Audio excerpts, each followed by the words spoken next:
Bancada Parlamentar com Otávio Rebelo da Costa e Jorge Costa Rosa. Ora, muito boa noite a todos. Está aberta a sessão parlamentar. Lamentavelmente será o vosso programa deste sábado. Eu sou o Otávio Rebelo da Costa, estou aqui com o Jorge Eu sou o Jorge Costa Rosa. Estou a apresentar novamente a abertura deste podcast, porque fui o presidente eleito no último. Para quem não teve a oportunidade de acompanhar, aconselho que vivamente que deu uma espreita dela. Tivemos aqui o Adolfo deixa Mesquita Nunes. entrar. Tivemos aqui o Adolfo. Não, esse sim. Repara, Então sim, podem fazer tens toda a skip nas razão. partes em que nós falamos, não é? E podem só apanhar o Adolfo, que é para apanharem Sim. a nata do O sumo, episódio. Caso o que contrário. interessa. Separar o trigo do joio. Precisamente. Vamos proceder então à eleição, novamente, do presidente desta bancada. Eu já tenho a moeda na minha mão, portanto, Jorge, tu certamente escolherás coroa. Desta vez escolho coroa. Da Coroa outra vez faz- correu mal, portanto Faz desta sentido, vez. faz sentido. Eu vou escolher cara. Portanto, sou novamente o presidente, Jorge. Não, isto é inacreditável. Isto é inacreditável. De facto, esta democracia está nas ruas da amargura. Eu acho que já é meu apanágio, já me é natural presidir e liderar este tipo de iniciativas. Apesar de ser uma triste iniciativa, Claro. a veia natural de liderança, acho que é um apanágio que me é positivo. Sobressai. Acho que E a moeda está do teu lado. Também acho que sim. Nesse sentido, sendo eu o presidente e sendo esta a nossa primeira bancada sozinhos, Verdade. eu vou explicar então como é que vai funcionar, ou vão funcionar os episódios em que nós vamos estar sozinhos. Haverá, como já devem ter reparado, a eleição. O presidente coloca a colação, coloca na mesa os temas que vão ser discutidos. Eu preparei 3 temas, o Jorge preparou 3 temas. Eu coloco à mesa e o Jorge, que não se preparou para os meus temas, vai responder aos meus temas e, no final, há de escolher um dos 3 temas que ele preparou, que ele se sente mais confortável, e faz uma interpelação à mesa e apresenta o tema dele. Portanto, eu tendo sido eleito dos 3, escolho 2, e o Jorge, novamente não tendo sido eleito, O que já é hábito. o que já é hábito, ficará então com o remanescente tema, que será, evidentemente, da escolha dele. Eu escolhi 3 temas e os 3 temas que passarei a apresentar será, desta semana, a reabertura das escolas e aqui um tema que me é dado com algum carinho, que serão as autárquicas de Lisboa e a escolha da direita, do PSD e do CDS, se calhar mais do PSD, no seu candidato à Câmara Municipal de Lisboa. Mas, antes de iniciar aqui o nosso debate parlamentar, terei de perguntar ao senhor deputado o que é que achou então lamentável esta semana. Sr. Presidente, esta semana o que eu achei lamentável e acho que é de facto um lamento de muitos portugueses, ou se não é, deveria ser, é o facto de existirem 30.000 idiotas em Portugal, ou cerca de 30.000 idiotas em Portugal, que assinaram uma petição para deportar um cidadão português por ter dito, no fundo, uma barbaridade. Estamos a falar da petição que existiu Imagine-se que para... deportaríamos todos os portugueses que dizem barbaridades. Precisamente. Tu já moravas no Senegal há muito tempo. A questão é mesmo essa, que é, estamos aqui a falar de um cidadão português, que é o Mamadou Ba, e que, primeiro vamos por partes, parece-me claro que o Mamadou Ba já teve declarações idiotas e de um... Não sei até que ponto mais esdrúxulas do que aconteceu agora. Honestamente. Certíssimo, certo, agora é assim, já Se calhar temos... não era tão mediático. Já disse barbaridades como o matar o homem branco, já disse barbaridades como a bosta da bófia, e portanto, quer dizer, de facto, acho que o CDS esteve muito bem, por exemplo, quando exigiu a saída de Mamadou Ba do grupo de... Isso sem dúvida, não podemos confundir as coisas. Aí é Uma que coisa é está. deportar um cidadão português, outra coisa é retirá-lo do exercício de cargos públicos. Antes de mais, deixa-me só fazer uma nota, que é, mesmo que não fosse um cidadão português, ou seja, mesmo que Claro, fosse não um tinha cidadão cabimento, estrangeiro, não tinha cabimento. tu não podes, e não pode sequer ser aceitável uma discussão em deportar um cidadão português ou não, mas do território português, por ter uma opinião. Porque no fundo nós estamos aqui a falar é de uma pessoa que tem uma opinião estúpida ou não. Eu morro pelo direito a qualquer pessoa ter uma opinião, ter a liberdade de ter uma opinião estúpida, seja em que matéria for. Concordo contigo. Portanto, a estupidez não é crime. Crime é, parece-me a mim, querer deportar um cidadão, ainda para mais, repito, português, por ter dito uma barbaridade. Agora, não deixo de notar que é curiosíssimo isto ter acontecido, sobretudo porque a malta que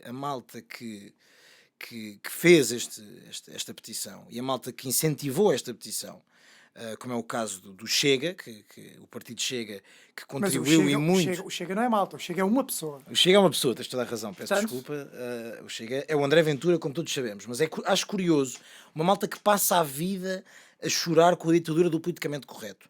Passa a vida a chorar porque não há liberdade de expressão e que não se pode ter liberdade para de vez em quando fazer uns comentários racistas, como acabam eles por tanto caçar gostam. essa mesma liberdade a um par ainda por cima. Exatamente, acabam por cair na incoerência de depois pedem liberdade para fazer uns posts do Chega mais arrojados no que toca ao respeito pelas raças e pelas etnias diferentes, mas depois são os primeiros a vir pedir a deportação de um cidadão português. Portanto, eu acho que esta semana, esta para mim é a minha nota lamentável, porque de facto nunca pensei que 30 mil cidadãos portugueses alinhassem numa barbaridade destas. Mas assinaste a petição. Claro. E tu, Otávio, Sr. Presidente, o que acha que foi lamentável esta semana? Bem, esta semana, eu não sei se o Jorge estava preparado para isto ou não, mas eu vou revelar um bocadinho também do nosso espectro pessoal. O Jorge acabou por ficar colado a mim graças a este podcast e eu acabei também por o arrastar um bocadinho para as minhas lides diárias. Eu neste momento estou a fazer uma obra, não é que seja a minha profissão, mas acabo por ser um homem de 7 ofícios. Estou Precisamente. agora a fazer uma obra e acabei por pedir ajuda ao meu servente favorito, que é o Jorge. Deputado aqui, servente. Exatamente. Lá Portanto, fora. estás a ver, a nossa relação acaba por não mudar muito. Pois não. Eu sou o empreiteiro, tu o servente, agora presidente e tu deputado. Claro. Mas, nesse sentido, enquanto estávamos a fazer a obra, é curioso de citar que a obra é Cita, ou seja, onde nós estávamos é na linha de Sintra. Mas esta nota já vai fazer sentido mais adiante. Enquanto estávamos a fazer a obra, tocou-nos à campainha a vizinha da frente. E a vizinha da frente era uma senhora idosa, cujo nome desconheço, que apresentou-se com a seguinte frase: o senhor mora aqui? Não, na verdade não mora aqui. É que eu venho tocar a campainha para pedir auxílio. E reparem que é de salientar que estamos numa altura de pandemia e que a solidão, não é? Especialmente os mais velhos, acaba por se acentuar ainda mais, porque se ela tinha poucas visitas, agora nenhuma tem. Tem sido os mais afetados. Mas não está institucionalizada, está na sua residência. Eu não sei que tipo de acompanhamento é que ela tem, mas claro que prontamente me dispus a ajudar a senhora. Então o que é que se passava? Foi à residência da senhora e ela tinha uma televisão, não sei, com um palmo de diâmetro, uma coisa mesmo pequeniníssima, também de uma pochete de senhora, a uma distância considerável da sua cama, uns 3 metros, e que ela tinha a TDT, portanto tem os 4 canais livres, e só sabe ver um, porque não tem comando e não sabe desligar a televisão. Portanto, a televisão fica em ciclo sempre ligada, com o vidro todo queimado de estar sempre no mesmo canal, a ouvir a RTP1, muito baixinho, e repare-se, eu sou idoso, mas não tanto, eu não conseguia ouvir, mas ela diz que era imperativo não subir o volume, porque ela depois não saberia descer mais tarde, e que a vizinha de cima era feirante e que acordava às 3 da manhã e que, portanto, tinha de descansar, e ela, para respeitar o descanso dos vizinhos, ouvia a televisão basicamente sem som. E alguém, ou ela, provavelmente sem querer, mudou de canal, portanto não conseguia voltar para a RTP1 e não estava a perceber o que é que se passava. Eu coloquei-lhe na RTP1, apesar de, honestamente, não perceber qual é a diferença, porque nem eu consigo ver a televisão à distância, que seria da cabeceira dela. E não tens certamente os mesmos problemas de visão? Deduzo que não é? Terei os meus, mas deduzo que não serão tão agravados. Claro. Nem a senhora conseguiria nem ouvir nem ver. Aquilo será a única companhia da senhora. Tanto que, não sei se te recordas, Jorge, quando eu saí da fração dela, ela disse: bem, vou já trancar isto tudo porque eu estou sempre aqui trancada, tenho muito medo. Certo.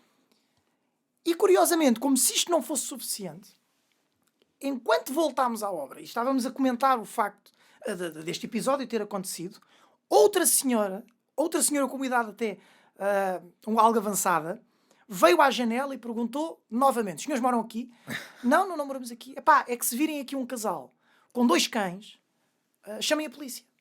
Então, mas, minha senhora, porquê é que chamamos a polícia? Bem, porque um dos cães, e a senhora estava nitidamente ferida na cara, estava e tu podes com a atestar sim. a veracidade das minhas palavras, um cão atacou-me, e quando eu chamei a polícia dirigiu-se ao local e os indivíduos soltaram o cão e disseram: não, um cão é meu, o outro não é meu, o outro anda na rua, tanto que já se foi embora. E ela afiançou-me que não, que o casal costuma passear os 2 animais e só se isentou de culpa soltando um deles. Sim, e pediu para que de facto se avistássemos Para pelo menos ligar à polícia, ou seja, não era para fazer nada. Era para a polícia poder identificar aqueles e sujeitos saber que como o cão donos era do cão, para exatamente. poder iniciar então o processo de queixa. o que é que eu acho lamentável nisto? Eu acho lamentável que isto nunca se passaria numa Avenida de Roma, numa Avenida da Liberdade. Precisamente. Isto passa-se nos subúrbios da capital. E é uma situação recorrente, portanto, e para citar, porque acho que nos fica bem, citar outras pessoas, não é? Claro.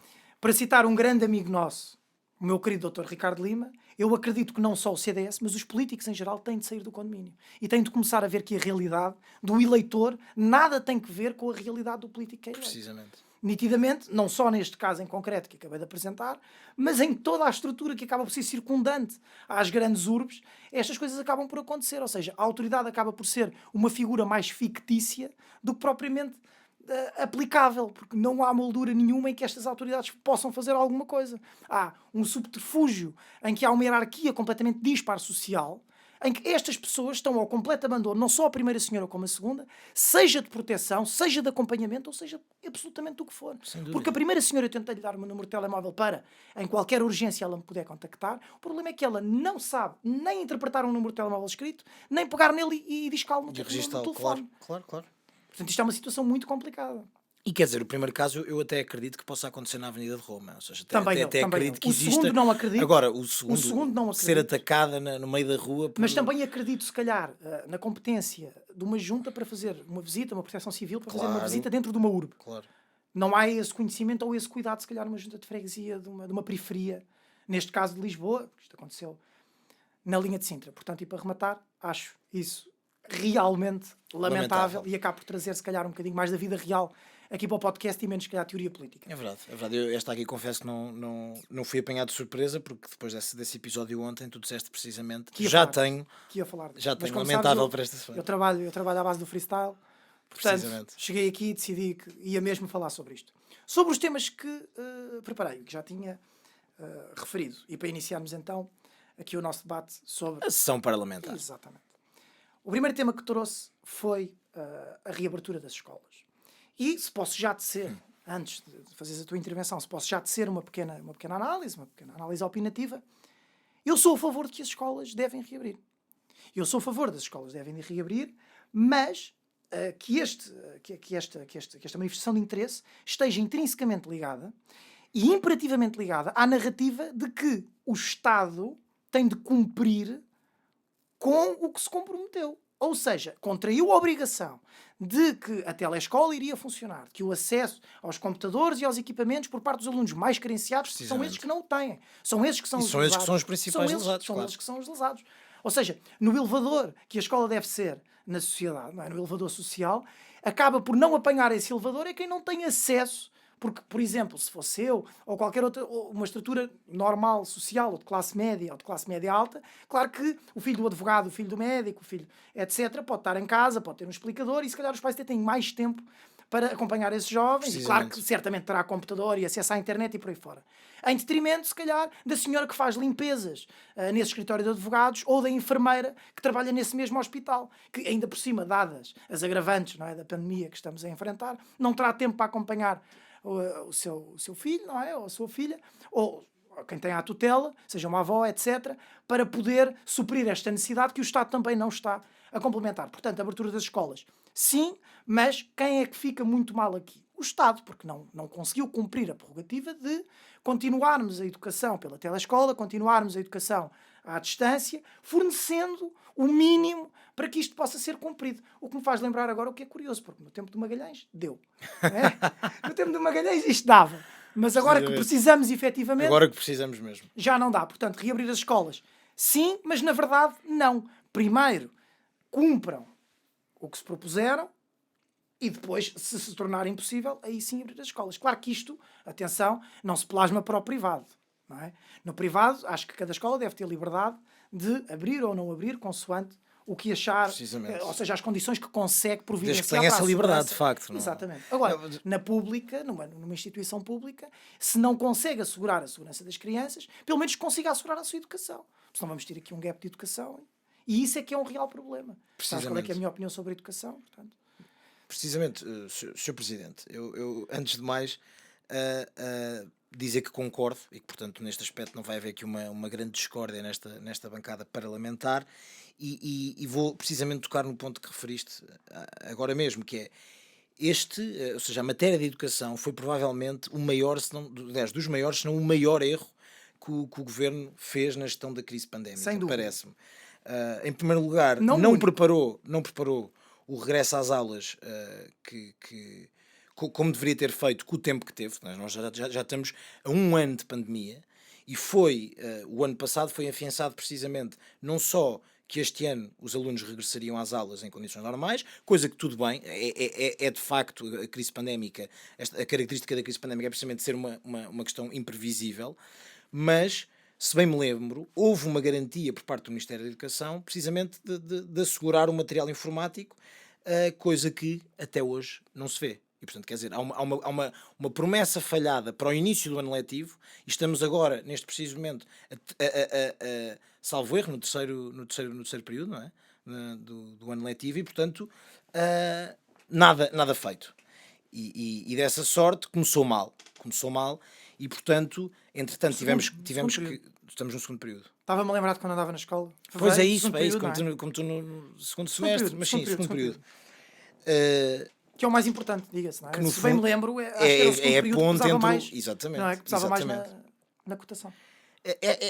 Esta questão de desconfinar as escolas parece-me de facto necessário, sobretudo precisamente pelos pontos que trataste, que é as crianças que têm os pais mais letrados, com habilitações literárias superiores e com maior capital cultural, ou seja, que lhes podem de facto fornecer um acompanhamento que eles não têm se estiverem sozinhos e que não têm se estiverem fora da escola, de facto essas crianças estão a ser muito beneficiadas em relação a crianças que têm pais que ou não têm tempo para poder fazer o acompanhamento do estudo com os filhos em casa, ou não têm a oportunidade de poder estar em casa porque não têm a oportunidade de ter acesso ao teletrabalho, ou não têm dinheiro para pagar a um explicador, como disseste há pouco, para conseguir colmatar este déficit Nem que sei estas até que crianças ponto, têm. não é? Com a pandemia, estar a colocar um explicador dentro de casa, também nem sei até que ponto é que é viável. Sim, Viável claro. é, mas não haverá grande interesse por parte de um seio familiar estar a aceitar um estranho Claro, numa base mas- diária ou bidiária mas- para acompanhar. Independentemente desse acompanhamento ser feito por um Claro. explicador ou ser feito Claro, por um claro. pai, para já é necessário que o pai tenha as capacidades Económicas. suficientes, não, e as capacidades culturais, as capacidades, Claro. as habilitações literárias suficientes para conseguir, de facto, poder ajudar um filho em casa. E nós temos de ter a noção de que o elevador social, para funcionar, tem que funcionar precisamente os mais desfavorecidos e que têm em casa pais menos letrados, Claro. porque isto existe. E o nosso objetivo é que tanto o filho do advogado, penso eu, o objetivo do ensino público é que tanto o filho do advogado, que quando chega à casa, aliás, neste caso não é quando chega à casa, está em casa e tem um pai que o possa ajudar a fazer os trabalhos de casa, a ideia também é que o filho da empregada, do mesmo gestor de advogados, consiga ter acesso à mesma, Claro, à claro, mesma, à mesma claro. educação que não tem. Porquê? Porque provavelmente essa empregada, quando chega à casa, não tem as capacidades culturais suficientes para poder assegurar esse acompanhamento ao filho. E, portanto, Mas não neste tem as caso... capacidades culturais, nem lhe recai sobre o ónus. Ou seja, Não, claro que na não. verdade, O que recai é o próprio elevador social, é garantir Claro, que o filho desta empregada tem as mesmas condições que o filho do advogado. que seja indiferente de como, de quem é que vem. Ou seja, tem de partir de um ponto de igualdade. Para isso é que serve a escola pública. Precisamente. Na verdade, para isso é que serve a educação. Precisamente. Agora, Não só a escola o pública. governo parece-me que deu mais uma calinada e mais um pontapé na educação, quando ao invés de nivelar por cima, optou por nivelar por baixo, quando decidiu proibir os privados de lecionarem à distância. Porquê? Porque os privados, de facto, conseguiram arranjar uma alternativa ao confinamento para conseguirem continuar a acompanhar os seus alunos. Coisa que o público não teve a oportunidade de fazer, apesar de ter sido prometido pelo Ministro da Educação que isso ia acontecer no início deste Mas ano parece que é letivo. uma surpresa. Ou seja, quando foi prometido, Claro. não era surpreendente. Já estava planeado, já estava tratado, não há problema nenhum. E agora que chegamos, é que é uma surpresa. Claro que sim. E todo este processo, não só o processo da educação, mas os processos subjacentes e o subproduto desta pandemia que tem provocado toda esta crise, acaba por ser sempre encarado. Quando ouvimos uma fonte oficial do Estado a falar dela, é sempre uma surpresa. É Precisamente. que esta prerrogativa de ser surpresa já Esta começa a desculpa, cansar. exatamente, não pode dar para tudo. Há um ano que é surpresa. Claro. Há um ano que é surpresa. Claro, e aqui o problema é, nessa situação. Eu qualquer dia chego a casa, tenho lá a minha noiva e é surpresa. Como assim? Precisamente, pá, e eu acho que é importante referir aqui uma coisa, que é o problema O problema aqui, sobretudo nesta questão do desconfinar, desconfinar não, peço desculpa, na questão de facto o Ministério da Educação ter proibido os privados de lecionar à distância, que eu sei que é um problema e que a razão pela qual o fez tem toda a razão, que é, havia um privilégio, havia uma vantagem por parte dos alunos das escolas privadas em relação aos alunos da escola pública. Esse privilégio, essa vantagem existia. Não podes nivelar para baixo. Mas a questão é essa, é que não se acaba com a desigualdade acabando com os ricos. Acaba-se com a desigualdade acabando com os pobres. Pelo menos na minha visão da coisa. Claro. O problema não são os ricos, o problema é os pobres. O problema é existirem pobres. E como diria um saudoso político português, o meu objetivo é acabar com os ricos, acabar com os pobres e não acabar com os ricos. E, portanto, acho que neste sentido... Um Portugal mais pobre... Esse aí já é outro. Esse é outro dirigente político. Esse aí já é outro. Fica para outro dia. Pronto, no seguimento desta ideia, aproveito para congratular os subscritores da Carta Aberta para a reabertura das escolas, que penso que também acompanhas esta nota. E, contudo, deixa-me só deixar claro, passo o pleonasmo, duas questões. Em primeiro lugar, deixar claro que a elaboração de um plano que nos dê alguma previsibilidade nesta matéria parece-me essencial. O CDS propôs precisamente um plano à inglesa, como foi noticiado, para garantir, no fundo, com base no princípio da segurança jurídica, que nós saibamos um bocadinho como é que vai funcionar o desconfinamento. E Portugal não tem feito isso. Até surgiu aí um plano. Surgiu aí um plano de desconfinamento e afinal era falso, o que só veio provar que o governo não tinha mesmo plano nenhum, e parece-me um bocadinho grave que o governo não tenha um plano para desconfinar. Certo é que... mais falso era haver um plano. Claro. A parte falsa da notícia é que havia um plano. Exatamente. O resto era o subproduto. Que é pena. Agora, a existir um plano, eu acho que também devemos ter calma numa matéria, que é o que eu tenho lido por aí, é que o objetivo de termos um plano é conseguirmos prever, com base em datas, as datas para desconfinar os barbeiros, os cabeleireiros, os cafés, os restaurantes. Então, mas se num ano não aprendemos nada e é surpresa, com que dados é que nos vamos basear eu acho para que fazer isso? Eu acho que é importante calendarizar de forma sustentada. Mas não faço uma surpresa é que isso não funciona também. Pelo menos, ou seja, já que o governo certamente não vai, eu não acredito que o governo ceda a esta carta aberta, francamente, porque acho que o governo não quer ceder ao risco, em primeiro lugar, e em segundo lugar, porque os pais que estão em casa em teletrabalho, com as crianças, uma das razões pelas quais eles estão em teletrabalho com as crianças e que tu asseguras que os pais não saem de casa é o facto de teres as crianças em casa. A partir do momento em que tu reabres as escolas, parece-me que essa medida para o governo seria um bocadinho perigosa, na medida em que o que me parece é que o Partido Socialista está a agarrar nas crianças como um instrumento para manter os pais em casa e para manter os números em baixo. Agora, fazendo de facto este plano de desconfinamento, parece-me que o plano deve assentar muito mais em critérios e muito mais em guidelines do que propriamente em datas. Porque, claro que hoje é um bocadinho, e aí acompanho o governo, é imprevisível tu dizeres o que é que podes ou não fazer em abril. Mas se calhar tu podes deixar claros quais os critérios para, em abril, poderes abrir os cabeleireiros. Claro.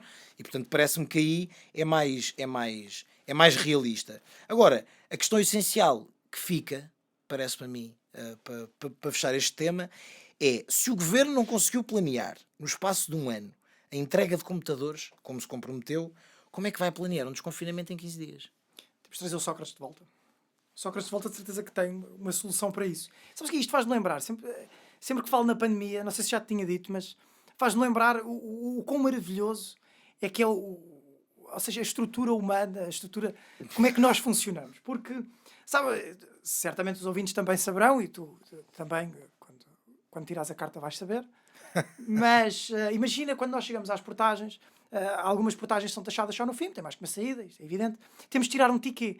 E para tirar o tiquê, tens de abrir a janela, esticar o braço ao máximo, muito mais que a extensão natural dele, para chegares ao botãozinho, ou então rachas uma janta ali no paraveio, mas para chegares ao botãozinho e para te dar o botão. Mas com a pandemia, nós parece que andámos 100 anos para a frente e descobrimos que não é necessário tocares no botão. Portanto, tu estacionas, paras ali atrás da cancela, eles dão-te o ticket e tu vais e dás o ticket. Portanto, a pandemia, no fundo, até foi uma coisa boa.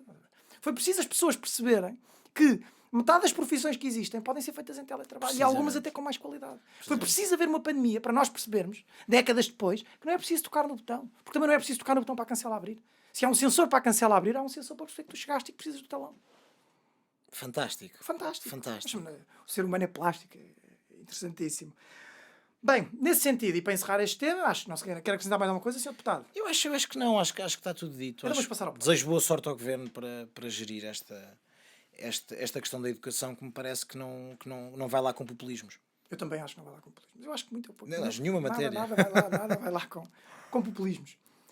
O segundo tema que eu gostaria de trazer aqui serão as eleições autárquicas, que é um tema que me é muito querido. Muito bem. E, Mas em então, geral ou a temos seleção, algum... a seleção do candidato por parte do PSD para a Câmara Municipal de Lisboa, porque, como bem sabes, Lisboa-Porto, não estamos a falar propriamente das autárquicas, é um movimento nacional. Não é? Precisamente. É diferente, estamos a falar de Lisboa-Porto, estamos a falar de Sintra, Cascais, apesar de serem grandes câmaras, acaba por ser sempre diferente. O eixo de poder acaba por residir mais nas duas capitais, digamos assim. Uma do Império e a outra do fim. Mas deixar também, pronto, novamente uma nota pessoal, antes de passar a palavra, que eu pessoalmente não estou muito satisfeito com esta escolha. Por duas razões. Primeiro, e como tu já fizeste essa manifestação de interesse, sou militante do CDS-PP e acho que houve um distrato muito grande por parte do PSD nesta negociação e a maneira como foi comunicada. Se é uma decisão conjunta, se é um candidato nosso, o Dr. Carlos Moedas, tem de ser comunicado pelas duas estruturas. Não é? Sim, tem de então, ser aprovado e negociado pelas duas eu concordo estruturas. contigo, mas a minha Não dúvida pode ser é... um candidato do PSD a dizer que tem abertura para ser apoiado pelo CDS. Porque isto não faz sentido nenhum. Pelo menos na minha ótica. E acho que o CDS, apesar de estarmos a atravessar uma dita crise, tem de ser respeitado como o partido que é. Somos um partido histórico, somos um partido de quadros, e ainda temos, pelo menos ainda temos autarcas eleitos, ainda temos deputados. Mas se calhar não tivemos a força suficiente para dizer isso ao Rui Rio, não é? Porque a questão é, eu percebo o que tu dizes e acho que o CDS, agora não sei bem se foi o CDS que foi maltratado ou se foi o CDS que não soube tratar da forma que merecia. O CDS deve ser reativo. Agora, e entrando aqui num lapso, mas se o PSD distrata ao CDS, claro que o CDS tem de ser reativo, mas não, que hipótese é que o CDS teve?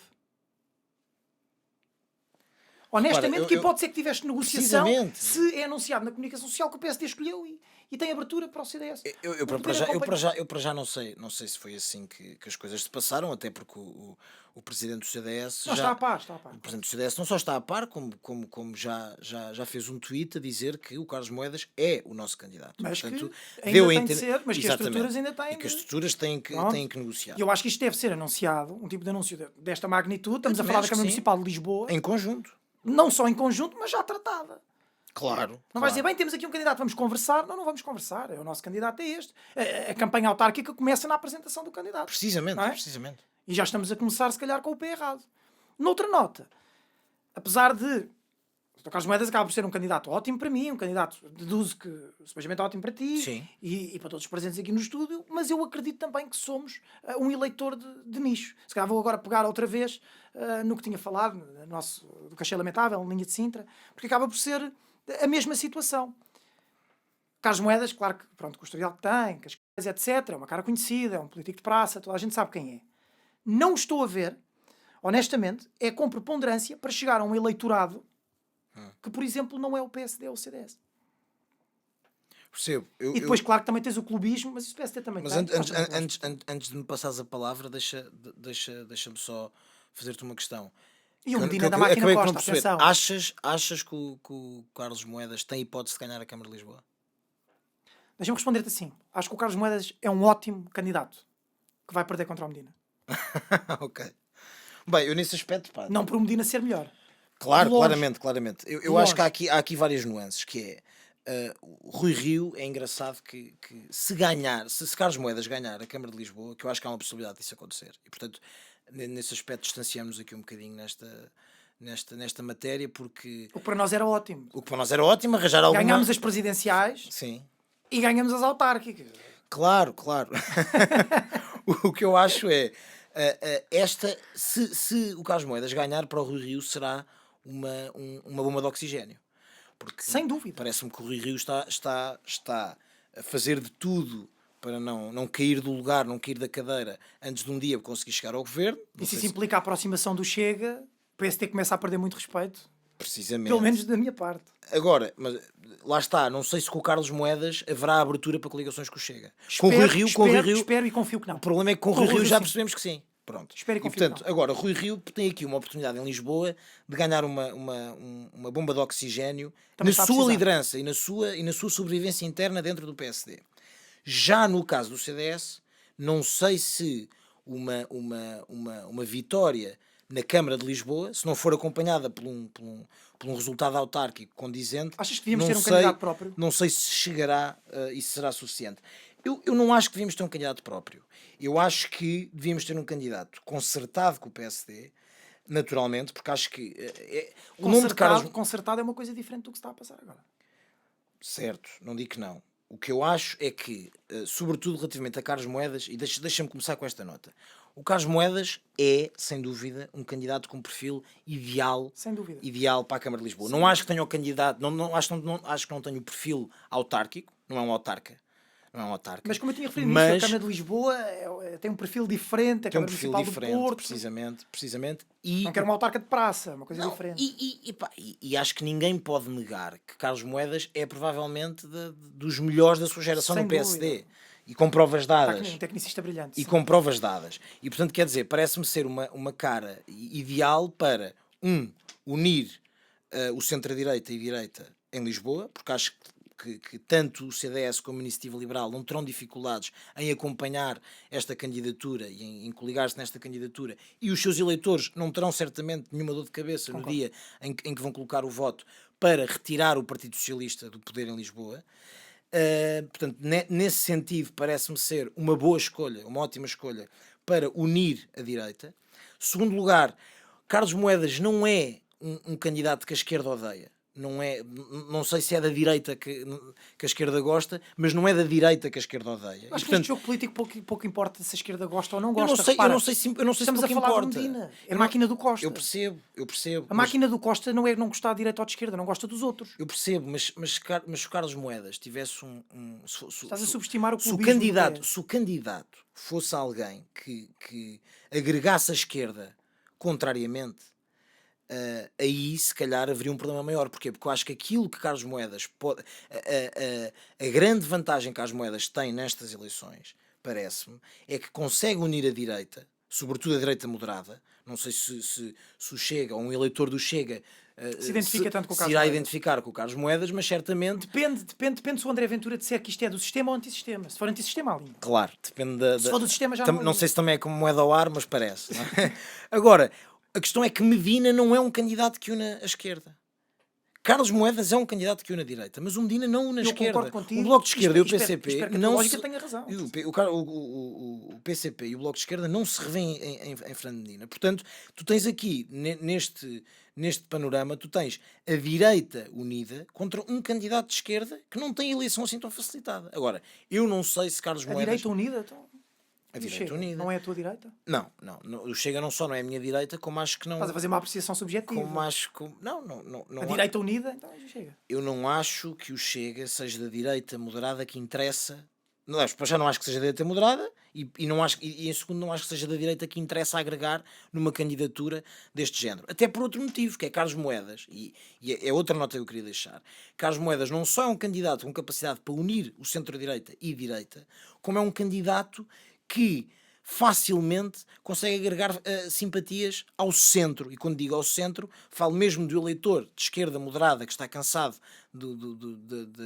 dos erros do Medina, mais facilmente votaria num Carlos Moedas do que provavelmente votaria num candidato que se calhar com um perfil mais autárquico, mas mais conotado como uma direita mais conservadora. E Carlos Moedas, de facto, tem essas vantagens.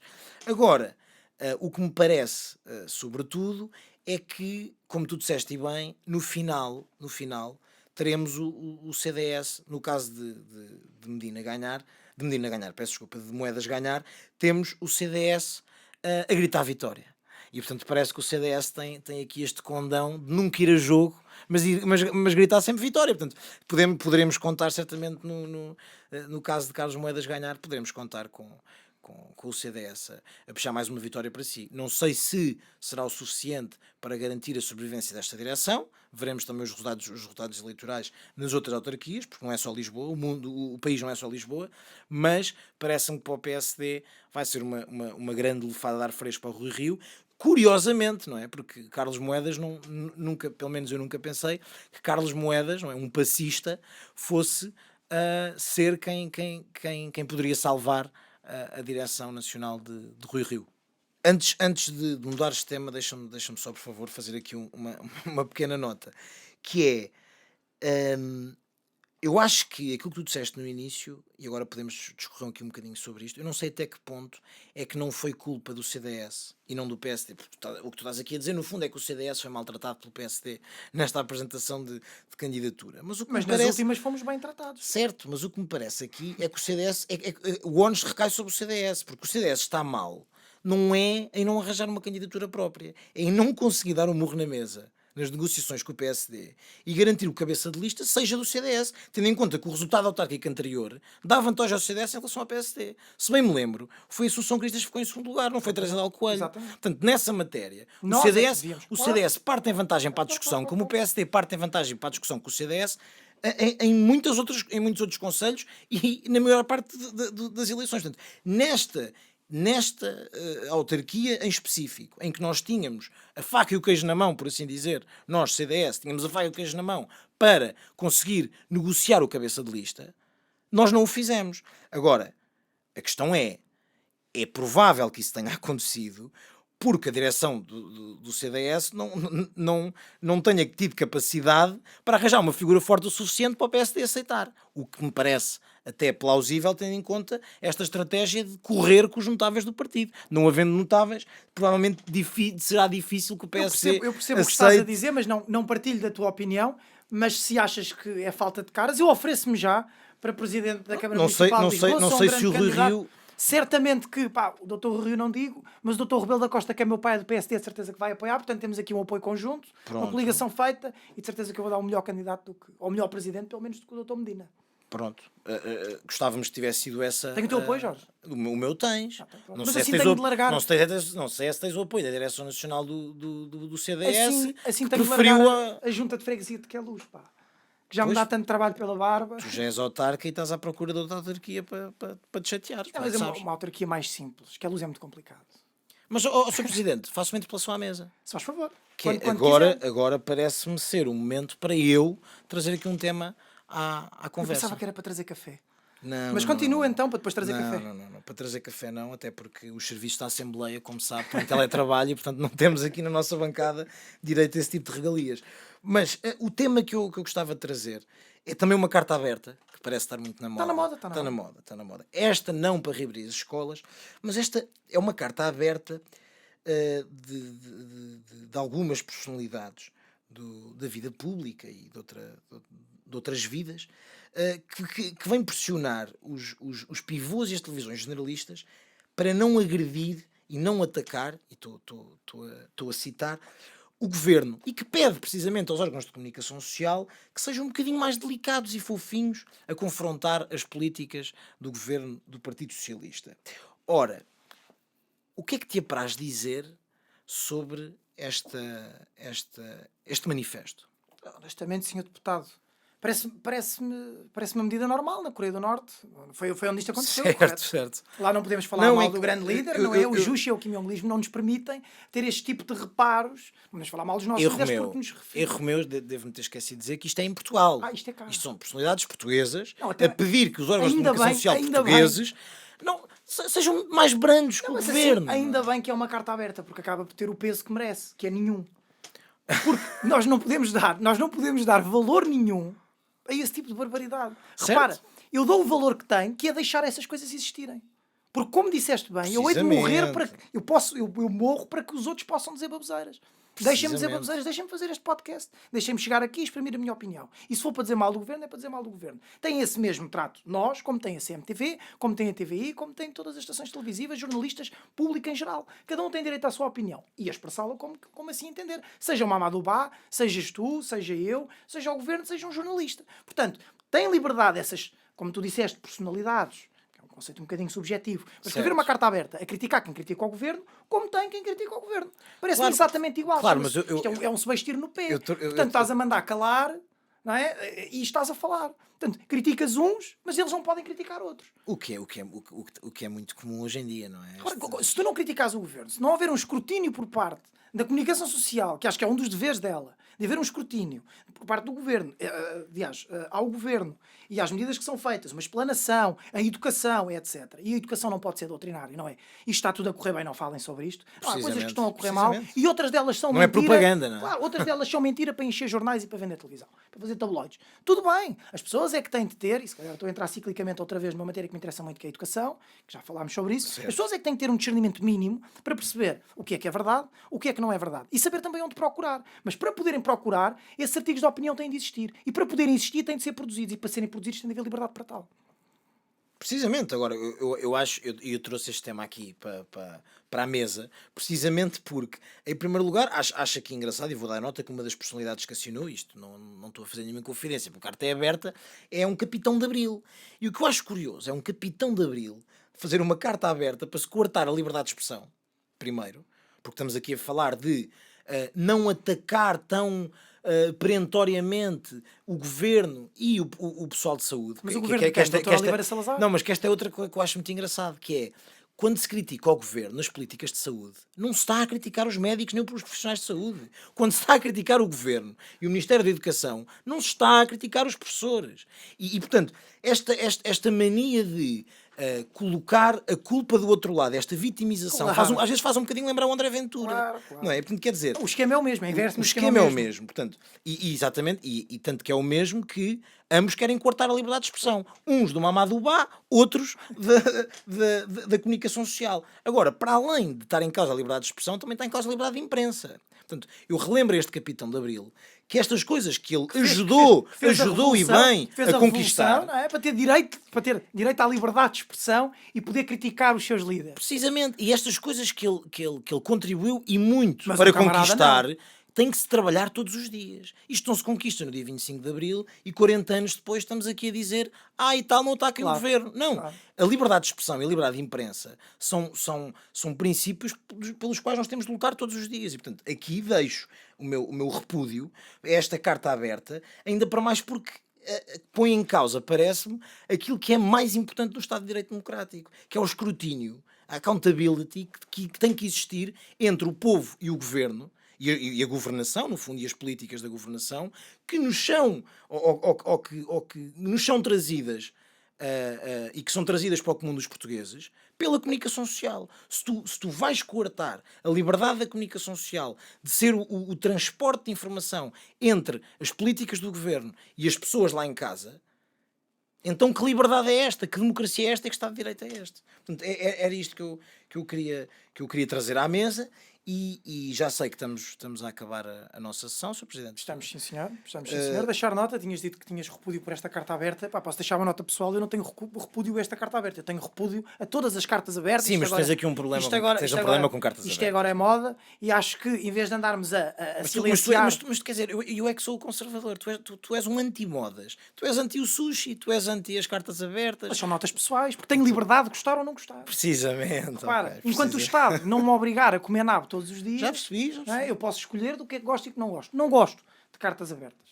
Acho que as pessoas, as grandes personalidades, em vez de estarem a escrever cartinhas abertas e nas redes sociais e fazer petições, vão para a rua. Vão para a rua, vejam o que é que se passa e tirem opiniões daí. Foi exatamente o que eu comecei este podcast. Se são personalidades, então que usem esse estatuto para verem o que é que se passa na rua, para perceberem o que é que as pessoas vivem, onde é que as pessoas vivem, como é que vivem. Ou seja, conheçam um português na vida, que não vivem dentro dos aquários, os grandes aquários dos revolucionários, os grandes aquários dos conservadores, os grandes aquários dos liberais, os grandes aquários como disse o Adolfo dos médicos no episódio anterior, Vão para a rua que a carta aberta fica logo diferente. Como disse o Adolfo no episódio anterior, de facto parece que as prioridades estão um bocadinho trocadas, quer para a Muito esquerda, trocadas. quer para a Muito direita, no que trocadas. toca Um aos grande abraço ao manifestos. Há aqui um grande abraço ao Adolfo, claro que sim. Agora, eu gostava só de deixar aqui uma nota final, se me permite, Sr. Presidente. Que é e tenho que deixar esta nota, porque de facto não foi um tema de tudo que eu preparei, mas foi um tema que eu anotei trazer para aqui, porque me parece no mínimo escandaloso, que é a entrevista à economista Susana Peralta, que propõe, e passo a citar, que a crise seja paga por toda a burguesia do teletrabalho. Trouxeste cabo, Jorge. Isto é, Susana Peralta propõe um imposto para quem trabalha em casa. Eu gostava só de relembrar a doutora Susana Peralta duas coisas. Primeiro, que o teletrabalho, que eu saiba, é-nos imposto pelo governo. E em segundo lugar, lembrar também que quem trabalha neste regime não são só os burgueses, como ela chama, a burguesia do teletrabalho. É que a burguesia do teletrabalho também são pessoas comuns que estão a ganhar o ordenado mínimo nacional e que estão a recibos verdes, que têm filhos em casa para cuidar e uma casa para limpar, comida para fazer. Estas pessoas não são só o advogado da grande sociedade de advogados que está em casa em teletrabalho. Também são pessoas que estão a recibos verdes, também são pessoas pobres e também são pessoas que têm, lá está, os filhos em casa porque nós não reabrimos as escolas. No fundo, a doutora só não se aplica na burguesia do teletrabalho porque não trabalha. Exatamente. E Porque, caso contrário, era aí que se aplicava. e deixar só uma nota também para a doutora Susana Peralta. Sendo mulher, acho que há aqui um dado que pode ser importante, sobretudo no teletrabalho, que é, já sabemos que 82% dos apoios dados pelo governo aos pais que acompanham os filhos em casa em teletrabalho são atribuídos às mães, ou seja, a mulheres. 82%, repito.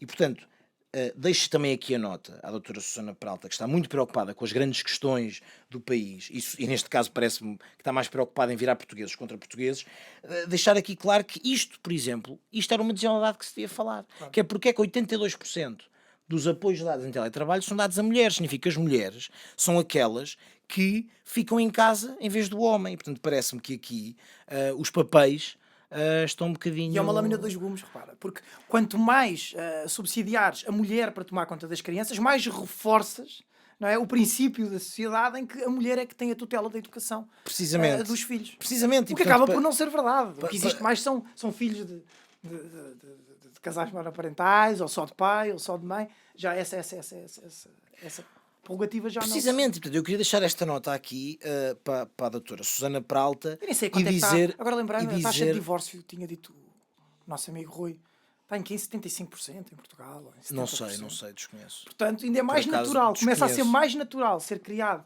num regime monoparental do que propriamente com os dois pais. E tu estares a atribuir um subsídio a só um lado do género, ainda estás a reiterar mais, a aprofundar mas repara, a questão aqui não é, o subsídio não é atribuído com base no género. Não, claro que não. A questão é que o que acontece é que quer, e aqui parece-me ser sobretudo culpa das empresas e de quem contrata e de quem emprega, é que por algum motivo, e mesmo das dinâmicas de casa, é que por algum motivo é a mulher que cede ao teletrabalho para estar em casa com os miúdos do que o pai. E portanto, neste seguimento, se calhar seria interessante algumas medidas de incentivo, que eu sei que até, se bem sei... De certa forma é contradizente, porque então a burguesia do teletrabalho são as mulheres, mas as mulheres não atingem postos de trabalho tão bons como os homens. Então o homem está o quê? Está na obra? Isso é uma discussão ou está na mina? Isso é uma discussão que teremos aqui para horas. Não é? Mas pronto, mas certamente para outro episódio. Para fechar com chave de ouro, queria só deixar aqui um pequeno apontamento para a doutora Susana Peralta, que é, ao invés de estar preocupada em taxar quem trabalha em teletrabalho... Cuidado se não és vítima de uma carta aberta. Já estás a falar mal dos outros, pá. Deixo-lhe só aqui uma coisa, que é, se a estupidez pagasse imposto, já nem precisávamos da bazuca para nada. E podíamos chamar só a doutora Susana Peralta. Era isto que eu queria aqui dizer. Amanhã há uma carta aberta para ti. Não podes dizer estas coisas.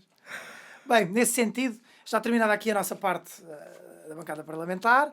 Temos agora, evidentemente, os segmentos, que já são naturais. Acho que os nossos ouvintes também já devem estar à espera deles. Temos o primeiro segmento, então, que será... Agora aqui estamos, peço desculpa interromper, mas agora aqui estamos a falar de segmentos residentes do nosso podcast, não é? Portanto... Efetivamente. Eu até passo a explicar.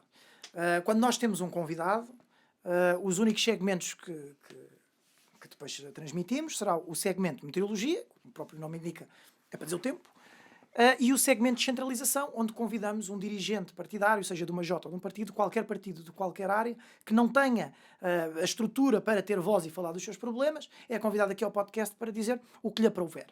Quando não temos convidado, ou seja, de 15 em 15 dias, em que estou só eu e o Jorge, para além desses dois segmentos, meteorologia e descentralização, teremos também a Comissão de Economia, que é patrocinada pelo Clube de Economia da Universidade Católica de Lisboa, na pessoa do seu presidente Thomas Berger Constantino, e também temos a comissão, não é a comissão, peço Temos o AITAL, isto é marxismo cultural, precisamente. rubricado pelo Manel Calhas, que nos vem sempre apresentar aqui um livro e porque é que apresenta esse livro e o que é que ele achou engraçado. Estamos a falar de rubricas mensais. Exatamente.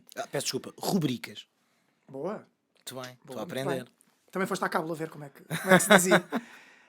E também temos depois duas rubricas. Hoje serão estes segmentos com a de economia e do AITAL, é marxismo cultural. Os outros dois, um virado para o desporto e outro para a cryptocurrency, que serão hospedados nesta toma, e nomeadamente pelo Pedro Madanços, a desporto, e pelo Rui Carreira, de cryptocurrency. Sendo que nós de 15 em 15 dias temos um convidado, e automaticamente de 15 em 15 dias não temos, não é? Porque o programa é semanal. Significa que a semana passada tivemos Estar Carla vivo é o contrário de estar morto. Muito bem. Pronto, Muito bem. era só para deixar Delica claro. nessas, sempre Era só sorte. para deixar claro. Poetisa. Disseste que era para fazer citações, eu trouxe. Muito bem, muito bem, muito bem, muito bem. E de valor.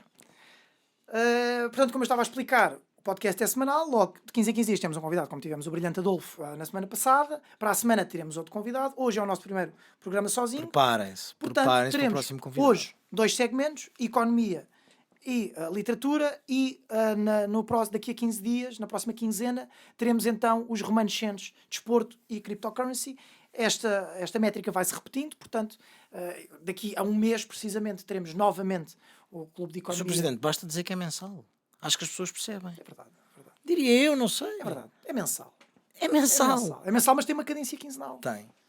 Não é? Portanto, hoje temos dois e daqui a 15 dias Temos mais dois. E a semana passada tivemos um convidado. Para a semana teremos outro convidado, que é para os nossos ouvintes que fiquem atentos, porque certamente gostarão da nossa escolha.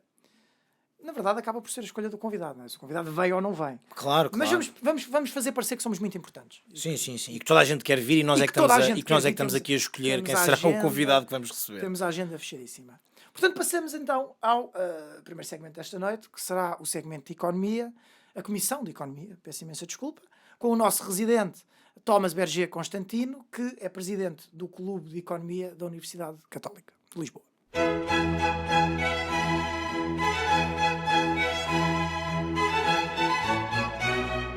Comissão de Economia com Thomas Berger Constantino.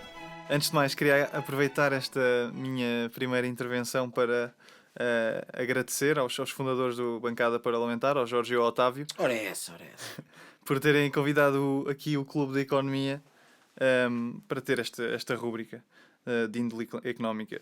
Neste segmento teremos um foco em assuntos da esfera económica, claro, e por vezes teremos inevitavelmente de discutir assuntos de outras esferas sobrepostas. O nosso contributo será mensal, creio eu, não é? Precisamente. E possivelmente teremos aqui, no meu lugar, outros membros do clube em edições futuras, diria. Portanto, hoje venho falar Da bazuca. bazuca. Não é? Vamos contextualizar, não é? Vem aí os milhões da bazuca e o plano de recuperação e resiliência. Portanto, Thomas, fala-nos da bazuca. Bem, vou ceder então à proposta do... Como se fosse um especialista disto. É. Vou ceder aqui à proposta do Sr. Deputado, que me incitou a falar da então famosa bazuca. Okay. Thomas, a pergunta que penso que todos os portugueses queriam saber e que me parece que é que realmente interessa é: isto é ou não uma bazuca? E vai ou não chegar para fazer face aos problemas e às consequências desta crise económica que se avizinha?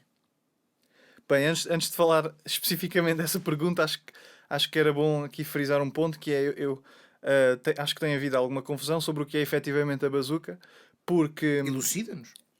Bom, então eu acho que em março do ano passado, vou relembrar, alguns se calhar ouvintes mais atentos a este assunto sabem disso, em março do ano passado o Banco Central Europeu aprovou o programa de compras de emergência por pandemia, que alguns mídias imediatamente também chamaram de bazuca da emergência. Portanto, essa bazuca não é a bazuca aqui que vamos referir. A bazuca que nos vamos referir aqui é a bazuca da Comissão, o Next Generation EU, mais precisamente, que tem o mecanismo de recuperação e resiliência, onde se insere o nosso programa de recuperação e resiliência. Pronto, este programa a nível europeu são os 750 mil milhões que a Comissão vai emitir em nome de todos os 27 membros. Agora, se isto é uma bazuca ou não, bem, eu acho que em termos comunitários é um volume grande, não é? É a primeira vez que nos vamos financiar nesta forma comunitária, em que a garantia é solidária por parte de todos os Estados-membros, e que, portanto, acho que é bazuca neste sentido de ser este primeiro grande passo, e que são muitos milhões de... Mas do ponto de vista do dinheiro, ou seja, do ponto de vista da razão pela qual lhe chamam bazuca, é ou não é uma bazuca? Ou estamos aqui a falar de uma mera fisga, ou de uma pistola de água para combater um incêndio de Pedrógão? Um ponto de comparação que poderíamos ter, porém as circunstâncias terem sido diferentes, o dinheiro que vem da Troika é muito mais do que o que vem diretamente deste instrumento para Portugal. Para Portugal estamos a falar dos cerca de 13,9 mil milhões de euros em subvenções e os 2,5 mais ou menos, não sei agora precisamente, mas em empréstimos, exatamente.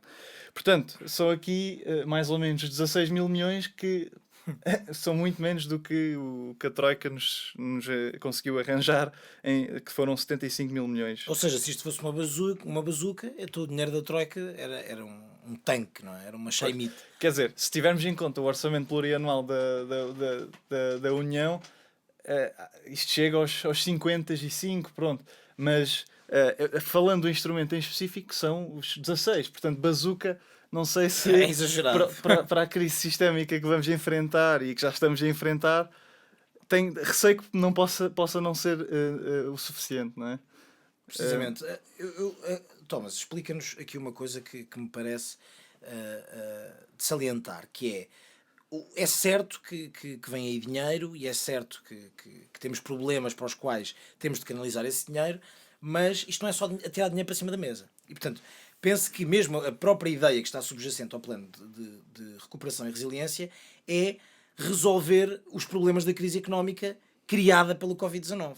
Ora, em Portugal, parece-me fácil de constatar, basta olhar à nossa volta, quer dizer, aqui é um bocadinho inútil, porque olhando à nossa volta temos 4 paredes e estamos num estúdio, mas olhando à nossa volta no país, constatamos que, provavelmente, as principais consequências desta pandemia têm sido o desaparecimento e a perda de milhões de postos de trabalho nas empresas. Para não falar das próprias falências e dos sócios gerentes que têm sofrido imenso também com esta pandemia. E nem estamos a falar da crise, porque a crise económica ainda há de vir.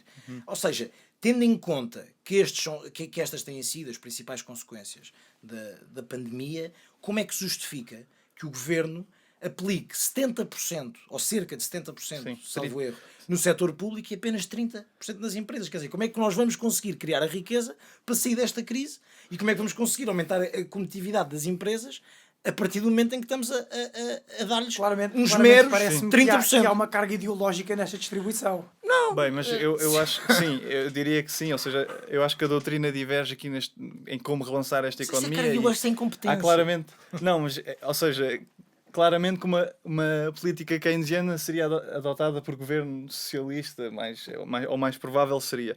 No entanto, eu acho que esta desproporção evidente, não é? Na verdade, no plano de recuperação e resiliência estão só e apenas 35% para ser atribuído diretamente às empresas. Agora, o que eu acho, que a pergunta que eu ponho é o que é essencial de momento? É relançar a economia, certo? E eu acho que não é ciência exata de que tu, ao injetares capital nas empresas, elas por si só, tendo em conta circunstâncias desfavoráveis para o negócio, não, é que o que eu acho que acredito que iria acontecer inicialmente é que muitas empresas receberiam estas injeções e que as circunstâncias a que estamos circunscritos neste momento não incentivam, não há um incentivo ao investimento e, portanto, o dinheiro ficaria parado, não serviria de muito e há aqui dois equilíbrios, acho eu, principais, que é, precisamos de relançar a economia, e acho que a política mais eficaz a fazê-lo, a curto prazo pelo menos, é uma política keynesiana, no sentido de que o Estado se torna um grande gastador e, portanto, mete a roda a rodar, não é? E depois, eu acho que nenhum privado conseguiria, por si só, metê-la a rodar sozinho. Portanto, esses números... seria simplório assumir que mas 45% para as empresas privadas se calhar chegaria, 55% para o Estado. Não sei, isto quer dizer, não há aqui ciência exata. Sei é que é preciso pôr a rodar e que, portanto, não há ninguém melhor e com mais capacidade de o fazer do que o Estado, não é? Com os gastos públicos. Claro. Parece-me que este plano de recuperação e resiliência não só não apresenta quaisquer reformas significativas, como parece ser apenas um orçamento suplementar. Eu por acaso li quase o documento todo, e já o Ricardo Araújo Pereira dizia no Governo Sombra que lhe pareceu aquilo que ele faria quando tem que escrever 2 ou 3 páginas de um artigo para uma revista e não sabe bem o que lá meter e que faz redundâncias atrás de redundâncias. Claro. E pronto. Agora, Thomas, como tenho aqui uma última pergunta para te fazer, que me parece ser precisamente o que estavas a referir na tua apresentação, que é, parece-me ser aqui uma temática que se sobrepõe e que está sobreposta com a questão económica e com a questão dos coronabonds, mais para o lado político da coisa, mas que me parece interessante, que é os coronabonds que estamos a falar, se é assim que lhes posso chamar, e a emissão conjunta de dívida, não se consubstanciará num passo em frente no caminho para o federalismo? Bem, como disse, eu tenho receio que este fundo de recuperação possa ser insuficiente e de que, de alguma forma, estamos a criar terreno fértil e provavelmente iremos atiçar a população, porque estamos a criar expectativas algo ambiciosas, e eu acho sinceramente que o dinheiro não vai chegar a todos, nem vai dar para tudo o que se propõe, o que este plano de recuperação se propõe a fazer. E eu acredito mesmo que isto poderá ter um efeito. Isto é um passo, não é? É um passo grande para a União. No entanto, já foi referido que foi algo de instância única e que, portanto, em princípio não se deverá repetir. Mas não será que está a abrir um precedente? Sim, claro que está-se a abrir um grande precedente. Agora, não havendo reformulação dos tratados e tudo mais, não há continuidade deste plano. Diria que é mesmo algo de instância única. O que me preocupa é que um efeito a médio prazo, ou seja, assim que começarmos a sair da pandemia e já for mais visível a aplicação destes fundos, líderes populistas e nacionalistas estejam em terreno fértil para agora precisamente incitar a sua população a ter uma perspectiva mais anti-europeia, mais protecionista, e vejam, eles receberam, nós não recebemos, ou até dos chamados frugal countries, que imaginemos que os países depois já não alguns não consigam devolver, sobretudo a parte de empréstimos. No caso de Portugal é uma parte minoritária desta intervenção, mas irá certamente haver a questão mas nós andamos aqui a financiar a dívida portuguesa e isto será até quando? Quando é que isto para, não é? Quer dizer, esta intervenção da Troika também não foi há muito tempo, e portanto eu acho que pode criar aqui uma situação de algum conflito a longo prazo se não foi bem gerida. Muito obrigado, Thomas. Agora nesta rúbrica nós temos um espaço para uma nota positiva e uma nota negativa. E, portanto, pergunto ao Sr. Presidente do Clube de Economia, diga-me, qual é a sua nota positiva para este mês e qual é a sua nota negativa? Bem, então a minha nota positiva vai para o podcast, o Bancada Parlamentar, e a minha nota negativa vai para o caríssimo Presidente e Deputado, que são verdadeiramente lamentáveis. É lamentável. É lamentável. É lamentável, Thomas. Neste sentido, então, passaremos ao nosso próximo segmento, que será o Ai Tal, Isto é Marxismo Cultural, rubricado pelo Sr. Manuel Calhas.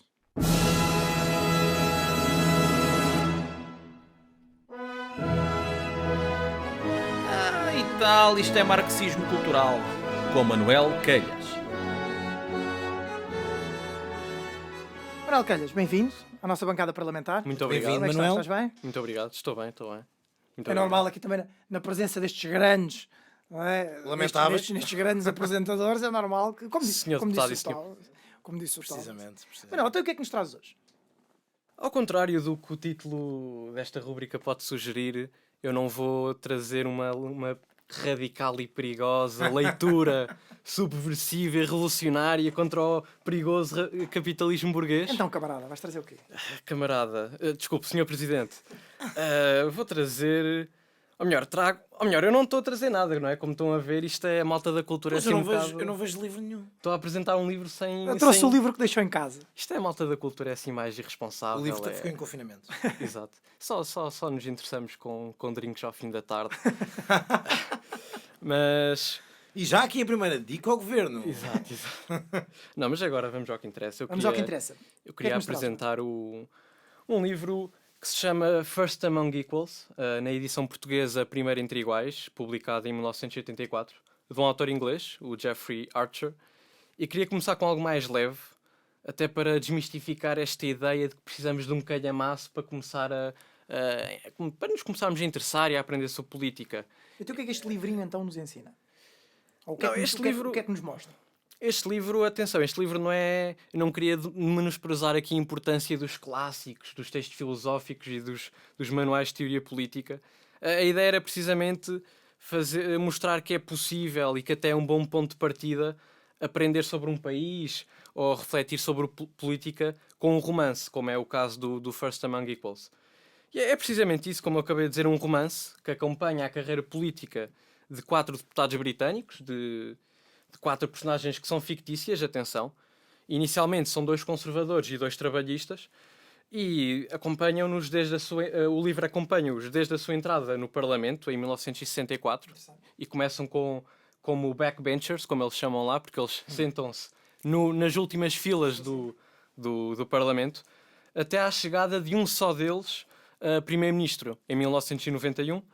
E, como sabemos, os membros do governo lá têm de ser deputados eleitos, ou seja, Precisamente. eles fazem é comum fazer uma carreira política longa.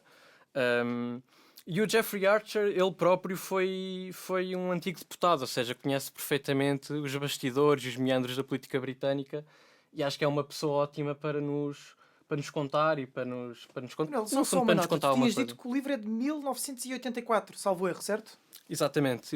Então, e que é que em 1984, ou seja, nos anos 80, quando nasceu o Jorge, porque é que agora achas relevante trazer esse livro? Sim, qual é que é no fundo Há uma a ponte? ligação, a ponte Claro. com os dias de hoje, com a atualidade? Eu acho que são várias, porque, em primeiro lugar, o livro é quase uma... demonstra que os deputados vêm de meios sociais completamente diferentes. As 4 personagens são quase caricaturas de classes sociais. Ok. Por exemplo, um dos deputados conservadores é irmão de um lord, estuda no famoso Eton College, vai para Oxford na universidade, trabalha na City em Londres, no ramo financeiro, enquanto um deputado trabalhista é de uma família mais pobre e vem de uma cidade como Leeds, que é uma cidade muito industrial. Sim. E esta realidade continua muito atual. Ou seja, se transportarmos isto para a nossa realidade, um deles é afiliado na JS e outro noutro partido qualquer, é isso? é um bocado. Lado, Até, lado, mas sim. por exemplo, lá uma das personagens foi presidente da Oxford Union. E se não me engano, é a Associação de Estudantes da Universidade de Oxford. E se não me engano, o próprio Boris Johnson Exatamente. foi presidente da Oxford Union e tem este currículo também muito Exatamente. similar, que é Eton College, Oxford, assim como Acaba o por David mostrar que há um Cameron. padrão, não é? Sim, este padrão mantém-se. Mas lá está, o livro retrata sociologicamente muito bem o Reino Unido, de certa maneira. Mas indo mais ao teu ponto da história, o livro também está muito bem integrado na história do Reino Unido, porque os dramas pessoais deles, os conflitos políticos, estão muito bem integrados em certos momentos da história do Reino Unido. Eles próprios são protagonistas. Momentos esses reais. Exato, as personagens são fictícias, os momentos são reais. Atenção, até 1982, o livro lá está, como já disse, é publicado em 1984. E depois o livro, na verdade, vai até 91 e aí, obviamente, previsão. há uma previsão Se não me engano, o livro acaba... Ele deve ter pedido conselhos à Maia, não é? Para fazer esse tipo de futurologia. Talvez. E vemos, por exemplo, a entrada dos nacionalistas escoceses no Parlamento, que agora tem um peso grande no Parlamento Britânico. Vemos o início... Aí sim podes fazer uma ponte com acontecimentos recentes. Não é? Houve a invasão do Capitólio. Exatamente. Acaba por entrar na mesma medida do que estás a relatar do livro. Não, os nacionalistas escoceses, eles...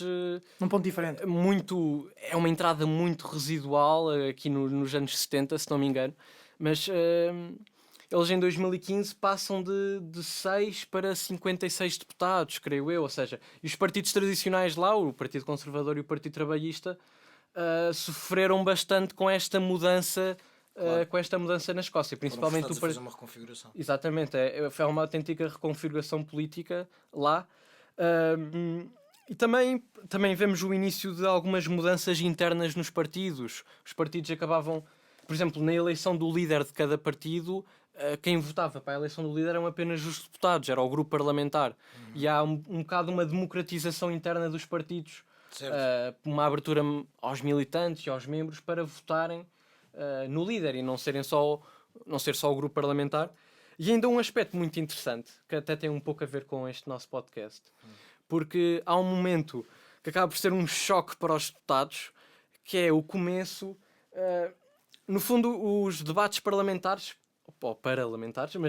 parlamentares passam a estar na rádio. E se compararmos isto é um choque para as personagens. E que se compararmos isto com a atualidade, em que a política é muito instantânea, muito reativa, redes sociais, internet... É no Twitter. Isto ser um choque... Nós lemos o livro hoje em dia e, pronto, relativizamos um bocado as coisas, não é? E finalmente também trago o livro por uma razão também pessoal, e acho que era importante também começar com esta nota, que era... Pessoal, porque foi-te oferecido por uma namorada, assim? Não, acho que infelizmente não. Mas... Acho que infelizmente não. Mas já agora deixa-me só, antes dessa tua nota, de te dizer que notei que o teu apreço pelo sistema britânico é semelhante ao meu, não é? Parece que temos aqui mais um apaixonado pelo Reino Unido no sentido político, ou não? Exatamente. É uma admiração que partilho com... Pô. É uma admiração que partilho com o Sr. Deputado. Exatamente. E acho que temos várias coisas a aprender. Por exemplo... Por isso é que eu sou presidente. O parlamentarismo. Sim. E o estilo... A monarquia constitucional. O presidencialismo comigo. A monarquia constitucional, pronto, isto é... Aí já é mais discutível. Não, mas se eu for monarca, eu ali. Vamos para o campo em que nós concordamos, que é precisamente o parlamentarismo. O parlamentarismo e um estilo de debates no Parlamento muito livre, Exatamente. com um registro quase humorístico. E lá os debates parlamentares são muito centrais na vida política. Cá enquanto também são humorísticos, mas é mais na vertente dos malucos do riso. Exatamente. Um E bocadinho mais pobre. cá... Os batanetes da política. O prédio do Vasco e a Assembleia da República. E cá em Portugal os debates, pronto, todos nós nos recordamos da história recente em que os debates quinzenais foram completamente descartados pelos Sim, principais muito bem, partidos. muito bem. E se compararmos isso com a democracia que se vive no Reino Unido, percebe-se que há de facto uma decalagem entre os que estão em primeiro, que são eles, em comparação connosco, que estamos a jogar na Liga dos Últimos, no que toca. É verdade, Sr. Presidente. Não, certo, sim. Nós tínhamos debates quinzenais e deixámos de ter com o governo de António Certo, Costa. sim, na verdade temos, Se é para bater no governo, na verdade temos debates com razão. semanais, são todos os sábados às 21 horas no YouTube, no Spotify, Sim, Apple Podcast. nós aqui somos o mais democráticos possível. Todas as semanas o Sr. Presidente tem de vir, de vir aqui prestar contas ao Sr. Deputado. Claro, seja ele quem for, que pelo que parece também não há aqui uma grande democracia, não é? Ganha sempre o mesmo, portanto. Sim, isto é este... Mas já lá vamos ao início do podcast, atenção. Antes disso, muitas pessoas queixam-se um bocado do afastamento dos políticos aos cidadãos. E o que observamos no sistema britânico acho que é um bocado ao contrário, que há muita transparência, muita proximidade. O eleitor conhece o seu representante, o deputado vai, se não me engano, quinzenalmente ao seu círculo eleitoral, falar com as pessoas, ouvir dúvidas, prestar contas. Aqui vai de 4 em 4 anos. É só isto. Aqui aparece de 4 em 4 anos. Aqui aparece de 4 em 4 anos se para pedir o voto. E se não for uma pessoa de Lisboa que vai pelo distrito... Sim. Pronto. Vai tirar a fotografia para o cartaz. Exatamente. E a minha última nota era mesmo também esta... Há uma cultura de liberdade, muita moderação no debate. Eu queria... Podem discordar comigo, claramente, mas eu queria trazer aqui o caso do Brexit, em que é certo que 48% da população quis uma coisa e 52% da população quis outra. Podemos apontar muita polarização no atual sistema britânico, talvez. Até podemos dizer que houve manifestações e confrontos, mas no fundo o processo está a ser resolvido de forma parcimoniosa, sim. Sim, de forma pacífica, Nada nas tem que ver com a urnas. crispação que houve, por exemplo, nos Estados Unidos. Não, exatamente, nas urnas, com eleições, e não houve nenhuma invasão ao Capitólio. Claro. O que demonstra que a bipartidização e o que demonstra que o facto de existirem dois partidos e dois polos nem sempre, Sr. Presidente, leva a radicalismos e a polarizações extremas, como acontece Não, acho que no caso dos Estados Unidos. tem mais que ver com uma instrução política, com uma educação política e cultural que é completamente Também, dispar. claro. Estamos a falar de sistemas políticos que não são comparáveis. Claro. Mas desculpa, Manuel, continua. Não, claro, e a minha última nota era aqui mais um pormenor engraçado sobre o sistema britânico, aqui mais uma dose de marxismo cultural. Manuel, traz-nos um sabias que? Exato, não sabias que mais um pormenor engraçado para provar, lá está, a nossa admiração partilhada pelo sistema britânico. Um sistema que vive muito de tradições que sobrevivem ao teste do tempo e que ficam. E a dada altura no livro, não querendo fazer aqui um spoiler, mas acho que não é muito grave, a dada altura no livro há um empate numa eleição, num círculo eleitoral. E após várias contagens o empate mantém-se. Então, o que é que lá no círculo eleitoral fazem? À semelhança do início deste grande podcast, lança-se uma moeda, É curioso. um método aleatório, Não pode ser. e era aqui esta... E agora criou-se o precedente, não é?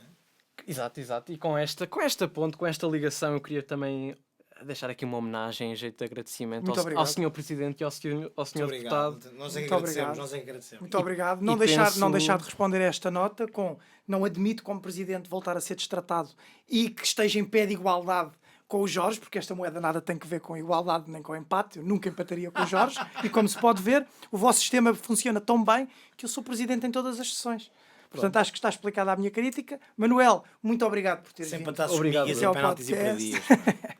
Vemo-nos então daqui a um mês, Manuel. É verdade, À semelhança do Thomas, para os restantes ouvintes, entrará agora também os dois restantes segmentos, que será a meteorologia e o descentralização. Portanto, temos agora o nosso segmento, a de meteorologia, esta semana especialmente rubricado pelo Sr. Presidente da Nova Portugalidade, Rafael Pinto Borges, que se baldou. Portanto, temos aqui um convidado suplementar, mas eu prometo aos nossos ouvintes, vocês nem vão reparar na diferença.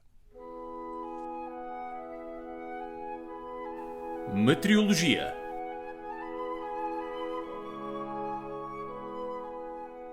A minha opinião política é muito simples.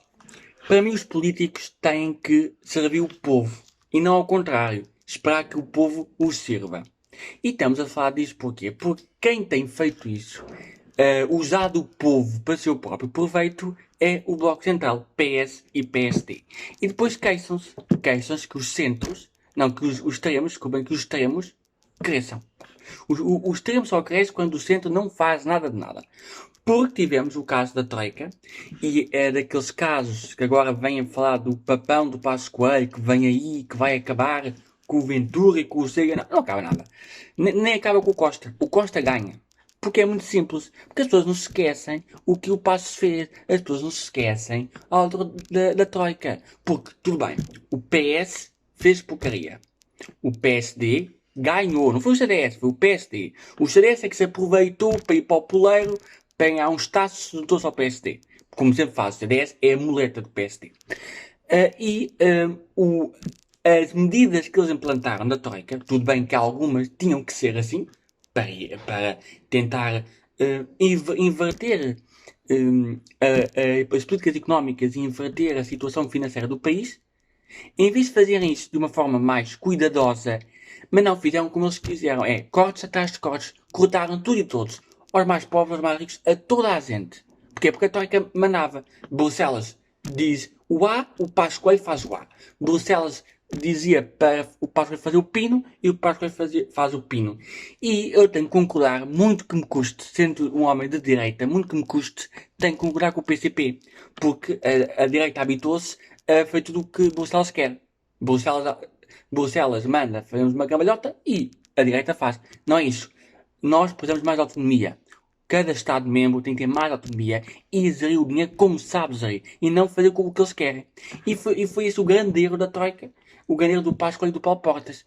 Fizeram tudo o que eles quiseram e cortes atrás de cortes. Em vez de cortarem nas regalias que eles têm, nas pensões vitalícias, nos salários deles e nos organismos de Estado, em vez de cortarem nisso, não. Vão cortar em pensões como dos meus avós. É isto o grande problema da direita que cometeu. Foi um grande erro. Claro que não vamos agora culpar o Rui Rio nem o Chicão por causa disso, não vamos. Aliás, eu até acho que tanto o Rui Rio como o Francisco Rodrigues dos Santos faziam as coisas de outra forma. Acho que não iam fazer as coisas como o Pascoal fez. Mas se o Pascoal voltar, o povo não tem saudades dele. O povo não tem saudades. Quem tem saudades do Pascoal é uma percentagem do PSD. Só. Pois acho que é preciso percebermos que a próxima crise que houver não é esta do Covid, é a crise económica mesmo. E se vier alguma troika, espero que se for a direita a governar, não faça a porcaria que fizeram na altura da PAF. Agora, a temperatura e a meteorologia, escolhi a cidade do Porto, que é a minha cidade preferida, por isso aconselho a todos a irem lá, quem nunca foi, à cidade do Porto. Passem por Gaia e por Aveiro, também são belíssimas cidades. O Porto, para amanhã, domingo, estará a 18 graus, no máximo 9 mínimas. A umidade estará a 65%, a precipitação 1% e ventos a 16 km por hora. O Descentralização, com a Presidente da Juventude Socialista de Alenquer, Maria Santos. Descentralização. Olá a todos! Antes de mais gostaria de agradecer o convite, nomeadamente na pessoa do Otávio. E sem mais delongas, aquilo que me traz aqui hoje é um assunto absolutamente condizente com o mote desta bancada. Um assunto absolutamente parlamentar.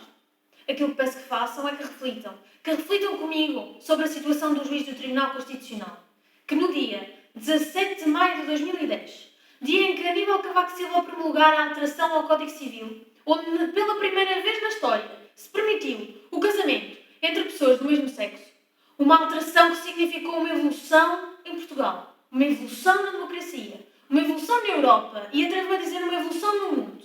E foi exatamente nesse dia, no dia 17 de maio de 2010, que o professor catedrático à data da Universidade de Lisboa decide fixar no jornal de parede a sua posição contra o lobby gay. Manifestou-se do lado da maioria heterossexual e ainda disse que rejeitara qualquer tipo de promoção de ideais homossexuais. E a minha pergunta é esta. Em pleno século XXI, eu peço que vocês reflitam, eu peço que se indignem sobre esta temática, porque estamos em Estado de Direito Democrático.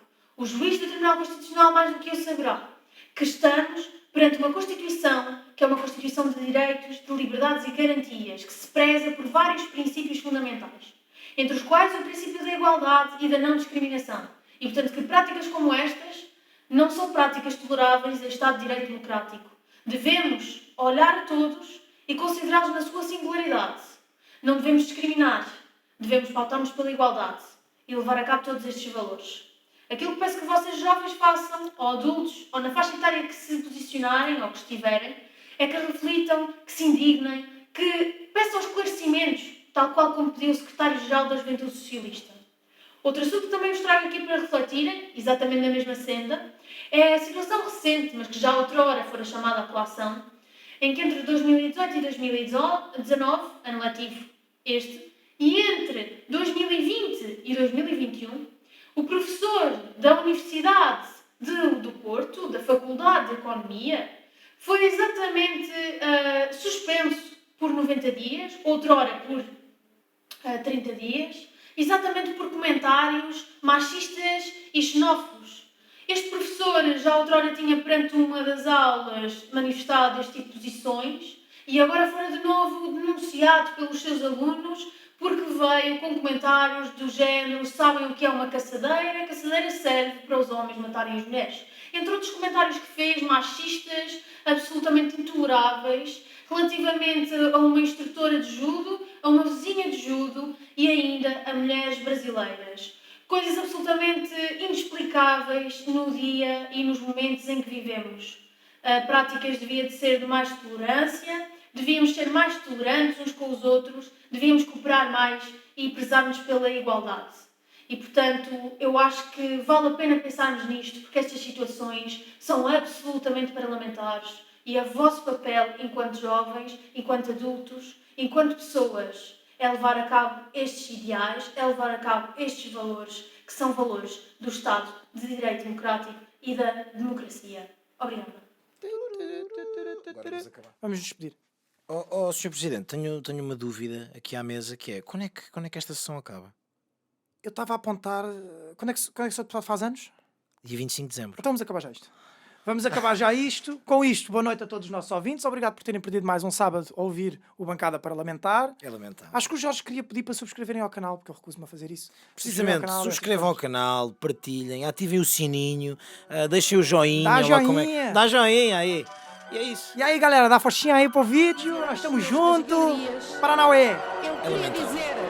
É lamentável. Aos senhores Jorge, das para a semana galerias. cá estaremos com um convidado. Fiquem atentos. Não percam. Façam o favor de se retirarem.